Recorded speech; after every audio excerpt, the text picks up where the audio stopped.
Capítulo 5 do avesso. Apesar de terem conseguido levar o Corolla para casa devagar, ele fez um barulho alarmante e Vincent achou que precisava de uma peça que já era tarde demais para conseguir. Ele se ofereceu para deixar Charlie no Rapture para o turno dela, mas era impossível que voltasse de seu trabalho de limpeza a tempo de buscá-la. Charlie conseguiu que sua amiga Burb lhe desse uma carona para casa, pois não queria ficar sozinha na rua outra vez. Burb era chefe de estação em um restaurante vegano de North Pitton, que parava de receber cliente às 11 da noite às sextas-feiras. Quando eles viraram a última mesa, a cozinha estava limpa e a comida do dia seguinte pronta, próximo o suficiente de uma manhã para que o time funcionasse. Pé ao lado de fora, encolhida em seu casaco, Charlie viu Baltazar ir embora com Joe e aspirinas. Ela não conseguia deixar de pensar no homem assassinado sem nome e na sombra esfarrapada. Não conseguia deixar de se perguntar se Baltazar havia delatado o cara para Salt. Ela esperava que não, queria continuar gostando de Baltazar. Quando era criança, tinham fantasiado sobre fazer Salt pagar pelo que ele tinha feito com ela. Mas a ideia de vingança era infantil e morrerá com sua infância. Charlie era pragmática. Pessoas como ela não se vingam de indivíduos como Salt. Ainda assim, ela não podia deixar de se perguntar sobre Liber Noctem, livro que ele parecia estar desesperado para recuperar. Imaginou como seria ter algo que ele queria, ter o poder de tirar alguma coisa dele. Então Charlie lembrou a si mesma que ela não queria acabar com um cadáver em um beco, principalmente no beco virando a esquina de sua casa alugada. Caso fosse assassinada, gostaria de que ocorresse em Paris ou Tóquio. O que ela queria era ver sua irmã na faculdade e suas dívidas pagas. Bem, aquilo era o que ela queria querer. Você não pode se demitir, disse Baltazar quando ela o informará de que não estava pegando trabalhos. Você é boa demais. Esta é a única coisa em que você é boa. Às vezes, Charlie se preocupava em ele estar certo sobre a segunda parte. Preguiçosamente, ela pegou o telefone e digitou Liber Noctem na janela de busca. Um aviso de leilão de Sotheby's apareceu. Liber Noctem, coloquialmente chamado de O Livro das Pragas, com cada letra individualmente indicando em páginas composta de liga de níquel, criado em 1831 na Escócia por um autor anônimo. O livro é um dos documentos mais significativos relacionados ao fenômeno de manifestação de sombras sem corpo. Rumores de uma praga de verdade está envolvida na escrita do livro não estão confirmados, mas acrescentam a sua importância histórica. Nota do catálogo. A Sotheby's não tem endossa a realização e nenhum dos rituais deste livro, e solicitará ao comprador que assine papéis estimando a Sotheby's de responsabilidade por todos e quaisquer danos relacionados. O preço inicial é de 520 mil libras esterlinas.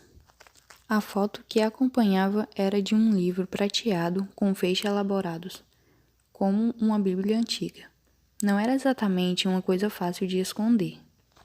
Poderia ser aquilo que Adam tinha e estava tentando negociar? Ele queria que Amber levasse a culpa pela posse do livro? Burb se aproximou em sua minivan azul elétrica, mente amassada, retirando Charlie de seus pensamentos. Burb abaixou o vidro e abriu um sorriso enorme. Entra, docinho. Charlie jogou a bolsa no chão ao lado do carona e entrou em seguida. Bárbara Panganiban era facilmente sua pessoa favorita entre as que ela conhecerá ao longo dos anos em que conseguiu. Perdeu empregos de bartender por todo o vale. Tem uma galera na minha casa essa noite, contou Burb, dando a ré no carro. Seu cabelo preto e grosso estava preso em um lenço cor de azeitona e ela usava uma jaqueta de cozinheira aberta por cima de uma regata. Vim comentar isso mais cedo, mas achei que seria mais fácil sequestrar você. Várias vezes por mês, em geral nos fins de semana, Burb e sua namorada, Amy, recebiam em casa uma equipe rotativa de funcionários de restaurantes. e outras pessoas com turnos que terminavam depois da meia-noite. Bob fazia um pote gigante de pancit com uma receita de sua avó havia passado para sua mãe nas Filipinas. Ou congelava arroz caldo e todo mundo levava alguma coisa, principalmente álcool, ou preparava alguma coisa, em geral um teste culinário. Charlie comparecia com frequência quando ela e Bob trabalhavam juntas. Mas então tinha acontecido um golpe em Volsetter. Depois, uma coisa ainda mais estranha em Albany, e em seguida ela levará um tiro.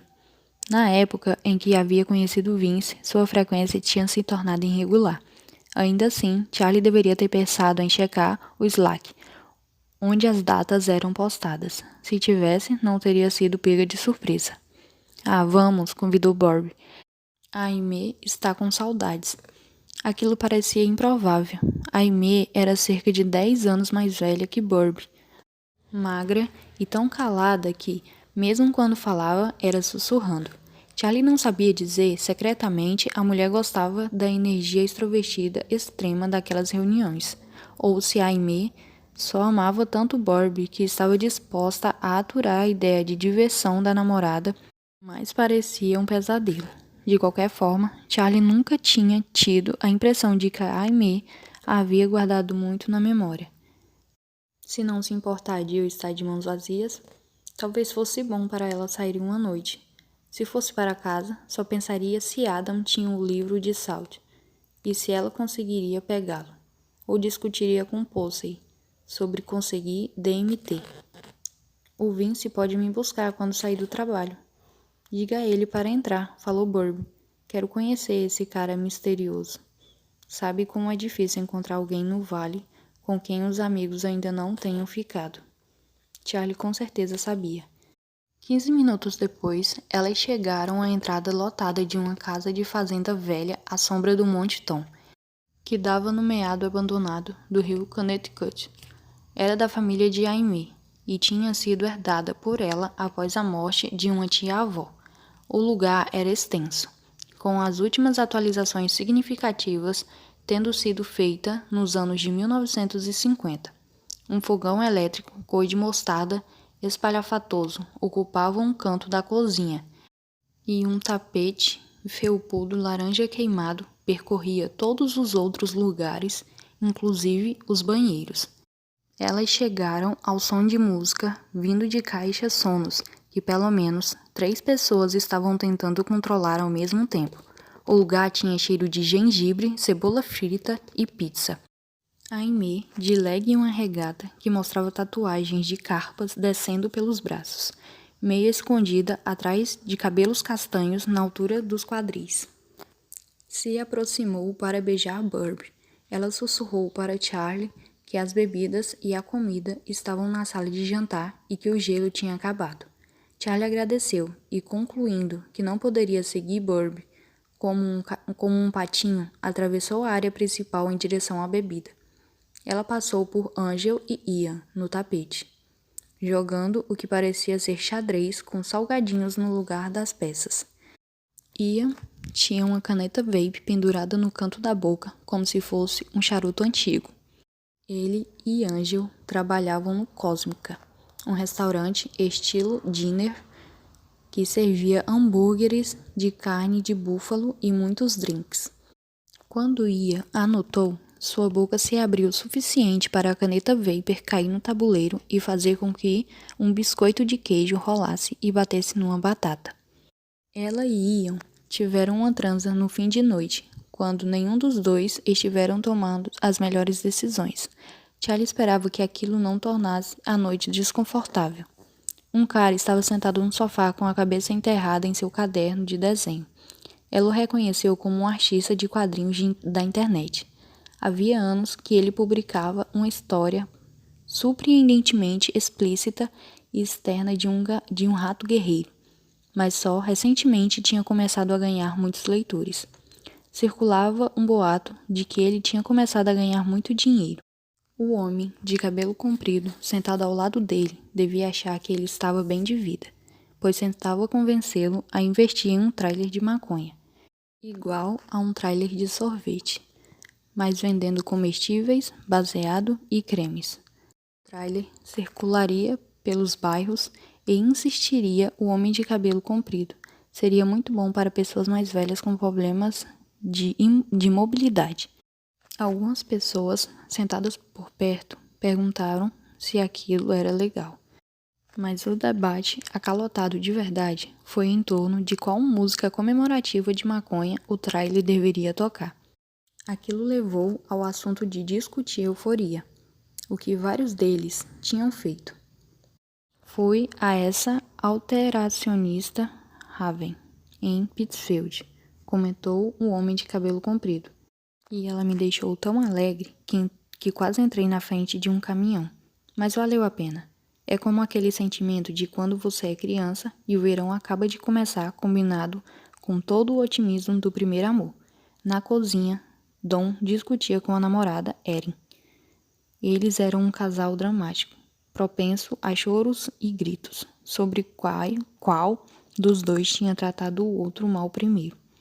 Dom era bartender no Top Hat, um lugar legal, um dos primeiros de onde Charlie havia sido demitida. Ela serviu 4 dedos de Dom Bom Old Crown em um copo plástico e passou por Dom e Erin para pegar um pouco de gelo no freezer antes de lembrar que não havia mais. Ela se contentou com um pouco de água gelada para cortar a queimação. Dom abaixou a cabeça para esconder que estava enxugando os olhos. Pelo menos não era ela chorando na cozinha daquela vez. Charlie Hall, exclamou José. Quanto tempo? Você não gosta mais da gente?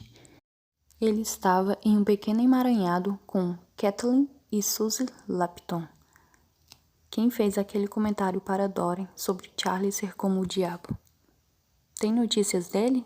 Quis saber José, quando ela se aproximou. Ele trabalhava em um pequeno bar gay chamado Malebox, onde tinha conhecido seu ex, aquele que se mandou para Los Angeles por causa de um cara, o que levou Charlie a fazer turnos dobrados. Charlie balançou a cabeça. Mas a Odette deve ter um endereço registrado para enviar o último pagamento dele. Se quiser mandar um objeto assombrado ou alguma coisa assim para ele. Ou tem um serviço que envia pacotes cheios de glitter para seus inimigos. Não é chamado de herpes de artesanato à toa.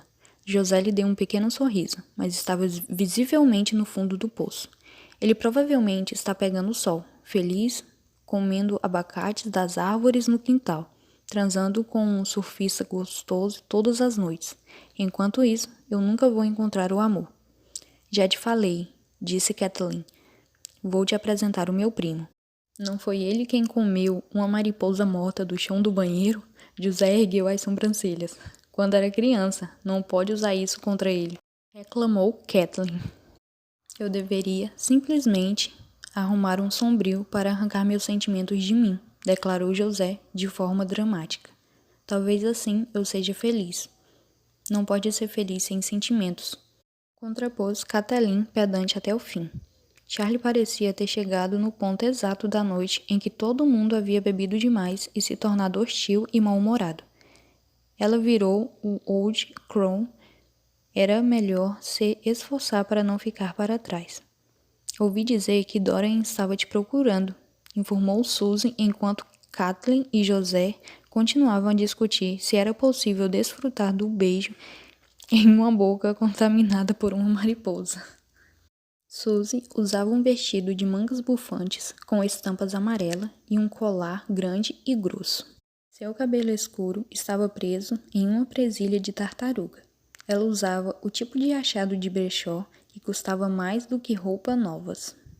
Algumas pessoas na festa podiam ter ouvido falar que Charlie tinha dado um jeito nas coisas para alguém em uma enrascada ou tinha um trabalho paralelo vagamente criminoso, mas não sabiam detalhes. Eles viam o que esperavam ver. Charlie Hall sempre fazendo merda. Uma pessoa que tinha dificuldade em manter um emprego e estava disposta a agarrar alguém quando ficava muito bêbada. Suzy Lambton sabia um pouco mais. Quando estivera em Hampshire, um professor havia tentado expulsá-la por plagiar um trabalho. Charlie achará um jeito de fazê-lo mudar de ideia. Ela deu de ombros. Adam está sumido. Ela quer que eu o encontre. Convença o Adam a ir para casa. Se eu fosse você, não me envolveria na confusão dele, comentou Suzy. Quando as pessoas chegam a certa idade, ou mudam ou azedam. Ele está chegando aos 30 e quer viver como se tivesse 20. Quer ir trabalhar ainda bêbado da noite anterior. Apostar em jogo, esse tipo de merda. Vou fazer um retiro de yoga no próximo fim de semana. Você deveria ir comigo em vez de fazer isso. Tarde demais, confessou Charlie, levando o copo plástico em um brinde. Aconselhos sábios e más escolhas. Suzy, que provavelmente havia plagiado o trabalho, ergueu o copo também. Vince chegou meia hora depois, com um suco de laranja e gelo, depois de receber uma mensagem de Charlie dizendo que havia pouco dos dois na festa. Ela se aproximou e o abraçou, enterrando o rosto na lã de seu casaco. Tinha cheiro de folhas e do ar frio da noite. Um pequeno sorriso surgiu no canto da boca dele e ela sentiu um desejo estranho e contraditório por alguém que já era dela. Tina, que trabalhava no Hampshire Gazette e bebida como uma jornalista de cinema, estava pensando em voz alta sobre alterar sua sombra para ter um rabo de gato. Homens adoram um rabo, proclamou Tina, sobre protesto de quase todos. Aimee achava que Tina não deveria considerar fetiches como parte da binalidade de gênero. Ian queria que todos soubessem que ele achava aquilo nojento e que os homens não queriam molestar animais. O artista concordava que era meio sexy, mas era bom lembrar que seu quadrinho era sobre ratos provocantes. Charlie disse a Tina que talvez ela tivesse entendido mal o que enrabar realmente significava. Pegar sereia, certo? Perguntou Vince, em um tom tão sem noção que acabou de entrar na conversa, que era difícil saber se ele estava brincando ou se tinha ouvido mal a parte anterior. Não importava. Todo mundo riu. Foi engraçado de qualquer maneira.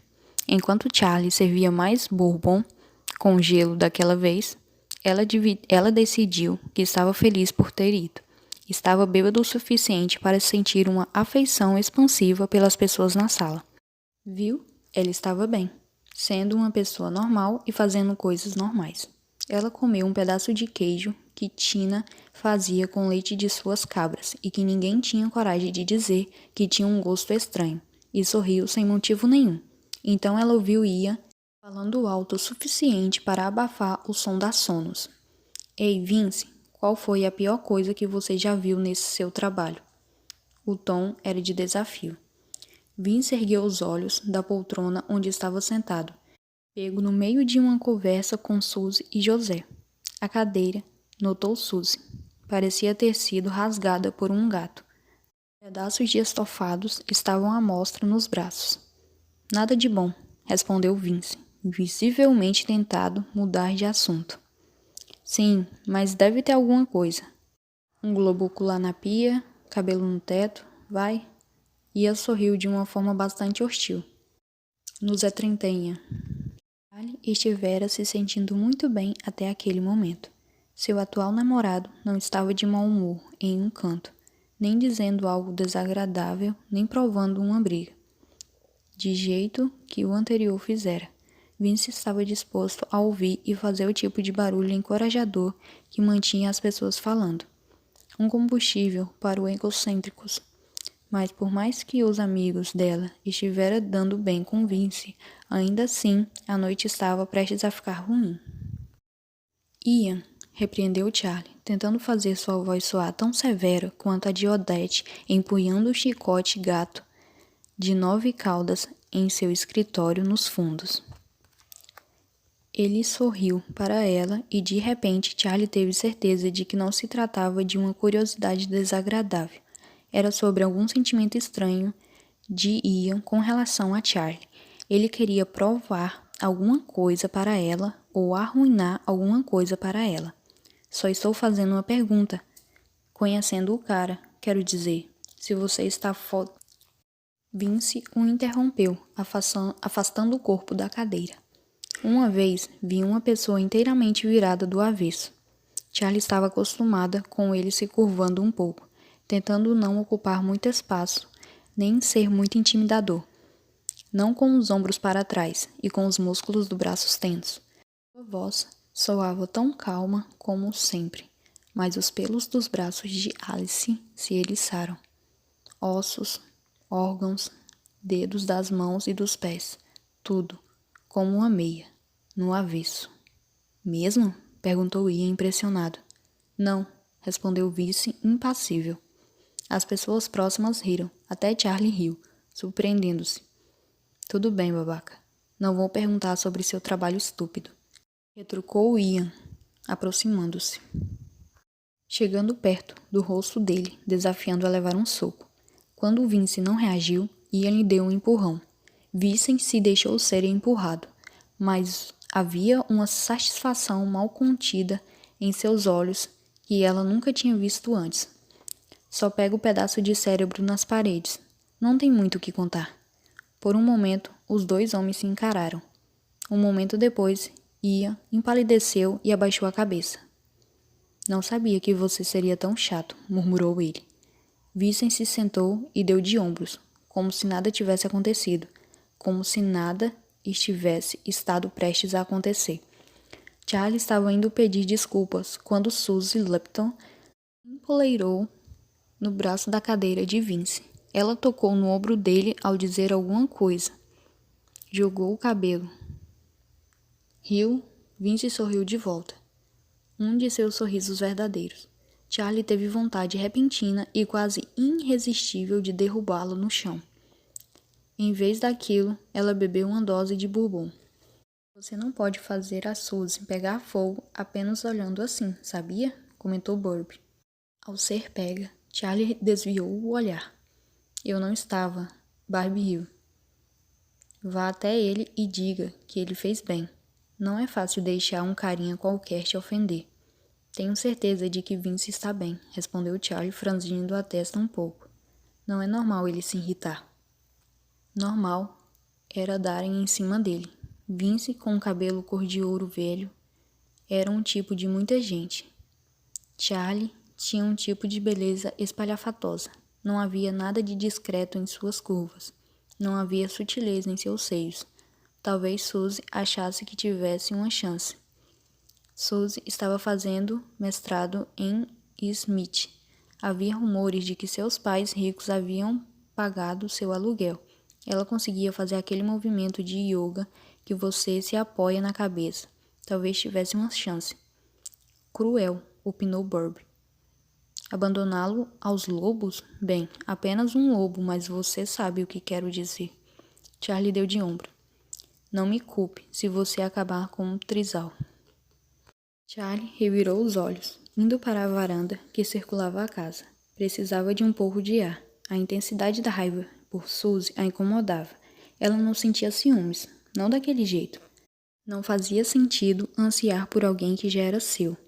É o álcool, disse a si mesma, sentada em um balanço na varanda que ela esperava que não estivesse cheio de aranhas. A maioria das casas próximas não tinha luzes acesas, mas algumas espalhadas chamaram sua atenção. O brilho suave de uma luz noturna cor-de-rosa no quarto de uma criança. Uma televisão, a tela se movendo entre imagens. Um lampião queimando sobre uma porta de garagem, esperando que alguém voltasse. Aquela área tinha sido toda ocupada por fazendas certa vez, de tabaco provavelmente. Ainda havia velhos celeiros de secagem nas entradas secundárias. Depois da rodovia ficava o rio Connecticut, uma cobra preta se enroscando ao redor do Monte Tom até trocar de pele e se tornar o rio Chicopee. Depois o rio Swift. E finalmente o reservatório Quambin. Charlie se lembrava de passar por lá quando era criança em uma excursão escolar. Sua turma fora ver uma incubadora de peixes e depois subiram na torre de observação. Ela tinha ficado no topo, olhando para a água e se perguntando se conseguiria ver os prédios afogados sobre as ondas. O Quambi era um reservatório feito por homens, criados a partir da inundação de 4 cidades. E embora os moradores tivessem se mudado, suas casas, lojas e salões permaneceram. Ainda estavam lá embaixo, com o que quer que tivesse sido deixado no interior. Secretos, a menos que você soubesse onde procurar e como. Ela pensou em sombras, se movendo no escuro, tão impossíveis de detectar quanto cidades submersas. Está pronta? Perguntou Vince, fechando a porta com força. Ela pulou surpresa. Os olhos dele pareciam fantasmagóricos na luz da varanda, prateados. Nada de trisal? Perguntou ela, depois de um momento. Ele franziu a testa para ela da mesma forma confusa que havia feito quando ela leu a frase em francês no celular. Charlie queria poder fazê-lo dizer a ela o que estava pensando. Com certeza era possível que estivesse apenas pensando que estava cansado, irritado com os amigos dela e querendo ir para casa. Ou era possível que estivesse pensando que havia algo muito errado com ela. Deixa pra lá. Ela se levantou do balanço e limpou as calças. Charlie precisava parar de procurar problemas onde não havia. Precisava parar de procurar problemas. Pronto. Em casa, Charlie se preparou para dormir, lavou o rosto e vestiu uma camiseta. Ela foi passar por cima de Vince para seu lado do colchão. Quando ele colocou a mão em sua cintura, Charlie parou, em cima do peito dele. Do lado de fora da janela, a lua parecia uma moeda de prata brilhante no céu preto, iluminando o quarto o suficiente para ver a intensidade no olhar dele. Vince levantou a mão para passar o dedo no cabelo dela. Seus amigos são legais. Ele deu um meio sorriso. A maioria. Ela se perguntou se ele iria querer saber de Inha. Você foi um sucesso. Porque eu levei gelo? Contrapôs ele, visivelmente não acreditando nela. Todo mundo ama o cara que leva gelo. Charlie podia ter explicado que os caras anteriores que ela levara foram ruins e o quanto Vince parecia incrível em comparação, mas aquilo não passava uma boa impressão sobre nenhum dos dois. Eu, com certeza, comentou ela antes de perceber o que aquilo significava. Sua intenção fora ser engraçada, sugerindo eu amo gelo, não eu amo você. Mas ele não parecia assustado, e depois de um momento, a pontada aguda de pânico desapareceu. Ela estava apenas bêbada. Pessoas bêbadas dizem coisas estúpidas. Chega um pouco mais perto, pediu ele. Quando ela se inclinou na direção dele, o polegar de Vince foi até a bochecha de Charlie, roçando na pele de leve. O cabelo dela caiu ao redor deles como um dossel. Ele se levantou para beijá-la, a boca cuidadosa, como se ela fosse algo frágil e precioso, algo tão doce, a asa de uma borboleta, alguém que não era um calo humano, ou uma pedra pronta para ser jogada de uma janela, alguém que não era Charlie Hall. Talvez ele achasse que devesse beijar garotas daquela maneira, do jeito que tinha beijado a garota cuja foto estava em sua carteira. Talvez quisesse ser respeitoso, mas toda vez que ele o fazia, Charlie não conseguia deixar de pensar naquilo como um desafio.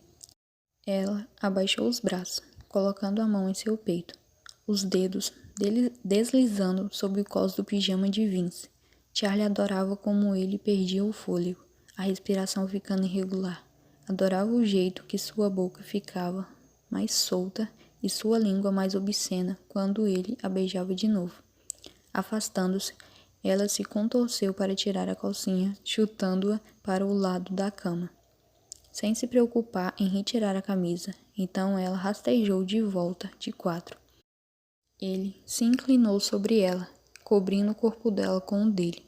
Sua boca foi para o pescoço de Charlie, o ombro, os dedos traçando a parte de seu seio logo acima do coração. Quando o prazer atingiu a base de sua coluna, Charlie deixou que aquilo levasse para além de todos os arrependimentos.